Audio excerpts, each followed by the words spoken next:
श्वेता सिंह, आप लगातार बता रही थी कि फायरिंग नहीं होती है, अमूमन जब वहां पर झड़पें होती हैं तो इसी तरीके की चीजें इस्तेमाल की जाती हैं। क्यों? इसलिए कि उसको युद्ध की संज्ञा ना दी जा सके, उसको उकसावे की संज्ञा ना दी जा सके और बाद में यह कहा जा सके ये तो सैनिक आपस में भिड़ गए थे क्योंकि दो ट्रूप सामने सामने आ गए थे, लेकिन परिस्थिति तनाव की बनी रहे। रोहित, वैसे तो हथियारों का किसी भी तरीके से इस्तेमाल नहीं होना चाहिए, वहां पर गोली बंदूक कह दिया गया है, पर हथियार नहीं होने चाहिए। चाइना अपनी तरफ से कुछ न कुछ परिवर्तन करके, और इसीलिए जैसा मैंने उस समय भी बताया कि कांटेदार तारों को लपेटकर और कीलों को ठोककर उन लाठियों पर वो लेकर आते हैं, और ये चाइना का ही इजाद किया हुआ है। भारतीय सेना में तो इतनी शक्ति शारीरिक रहती है कि वो अपने हाथों से ही धक्का दे दिया करते थे चीनियों को उनकी सीमा में। आज की बात नहीं है, 62 में भी अपने हाथों से हमने एक लड़ाई रिजांगला में लड़ी थी उनके साथ, जिसके निशान आज तक चीन के पास मौजूद हैं। लेकिन रोहित, मैं दो चीजें यहां पर क्लैरिफाई करना चाहती हूं, दो चीजें जो लगातार चल रही हैं, खासकर सोशल मीडिया से जुड़ी हुई एलएसी के सिचुएशन को लेकर। दो चीजें, ऐसा नहीं है, नंबर 1 गोली, जिसकी बात अभी गौरव भी बता रहे थे, गोली नहीं चली है, ये सेना की तरफ से भी कहा गया है।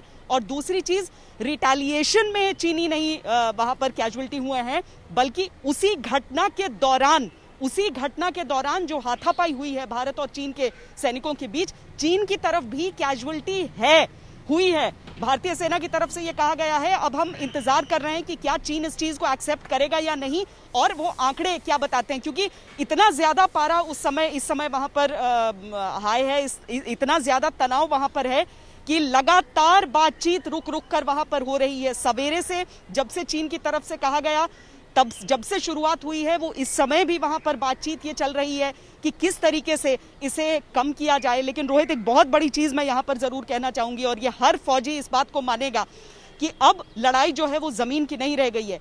कमांडिंग ऑफिसर को उनकी यूनिट एक पिता का दर्जा देती है। एक कमांडिंग ऑफिसर को अगर मारा गया है चीन की तरफ से, एक कर्नल के रैंक के ऑफिसर को, एक कमांडिंग ऑफिसर को एक यूनिट की, तो इस समय बहुत ज्यादा तनाव उस यूनिट में भी मौजूद होगा।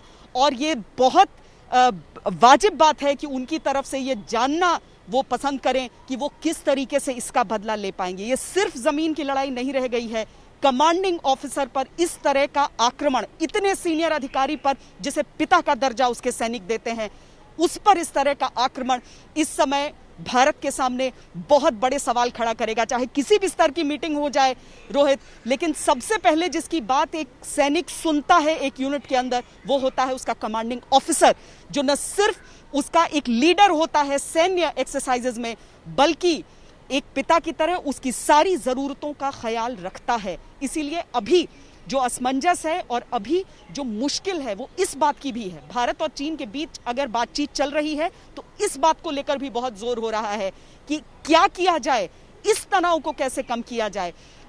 ये इस समय भारत सरकार के सामने भी बहुत बड़ा प्रश्न है।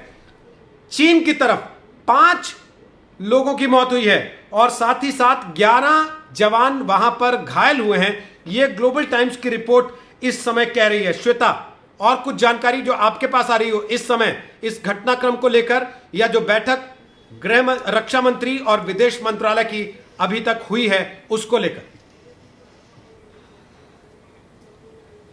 देखिए, चीन की तरफ से तो जो भी जानकारियां निकलती हैं रोहित, लेकिन ये ग्लोबल टाइम्स की तरफ से जो ये कहा गया है ये बहुत महत्वपूर्ण माना जाएगा। चीनी सैनिकों के 5 चीनी सैनिकों का मारा जाना, जो झड़प हुआ था उसमें, ये बहुत कुछ कह रहा है इस समय। और इसीलिए 2 पैरेलल बैठकों को हमें देखना पड़ेगा। एक जो दिल्ली में इस समय चल रही है, जो रक्षा मंत्री की अगुवाई में चल रही है, और दूसरी बैठक जो भारत और चीन के बीच बातचीत के तौर पर चल रही है, वहां पर जो कोशिश की जा रही है कि किसी तरीके से जो तनाव की शुरुआत हुई है उसका निपटारा किया जाए। अब ये देख लेना बहुत जरूरी हो जाता है, और जो दिल्ली में चल रही बैठक में इस समय चर्चा का विषय है वो ये कि इस तनाव की शुरुआत आखिर किस तरीके से हुई थी, और इस तरह की कभी भी कोई झड़प, कोई भी लड़ाई, अगर सीमा पर पहली गोली भी चलती है, जो कि यहां पर वो स्थिति नहीं है, लेकिन अगर पहला मुक्का भी ताना गया तो वो किसकी तरफ से किया गया, उस हिसाब से फिर इस मामले में आगे चला जाएगा। पहला आक्रमण किसकी तरफ से हुआ है वो देखना होगा, क्योंकि चीन और भारत के बीच जब बातचीत हो चुकी थी, तय हो चुका था कि आपको कितना पीछे अपनी सीमा में जाना है, और चीन ने इस बात को मान लिया था। वहां के कमांडिंग अफसर जो उस यूनिट के वहां पर थे, उनकी सीमा में मौजूद थे, उन्होंने इस बात को मान लिया था। उसके बाद ही पीछे हटने की कार्रवाई शुरू हुई थी, डिसएंगेजमेंट की। उसके बाद ऐसा क्या हुआ कि आप अपनी जगह को छोड़ने के लिए तैयार नहीं हुए? इस पूरी लंबी सीमा पर हर एक जगह पर बातचीत करके कोशिश की जा रही है। जहां पर सफलता इतनी ज्यादा हो गई, वहां पर क्यों इस तरह का काम हुआ कि आपने अड़ने का फैसला किया, जिसकी वजह से ये टकराव, ये मुठभेड़ देखने के लिए वहां पर मिली। लेकिन बहुत महत्वपूर्ण है रोहित ये जानकारी इस समय कि भारत की तरफ से जो 3 कैजुअल्टीज की बात हम कर रहे थे, कई और जवान घायल भी बताए जा रहे हैं, और चीन की तरफ से 5 मौतों की पुष्टि किया जाना, क्योंकि ग्लोबल टाइम्स उनका सरकारी एक तरह से मुखपत्र है, तो उनकी तरफ से आने वाली जानकारियां चीन की सरकारी जानकारियां ही हैं।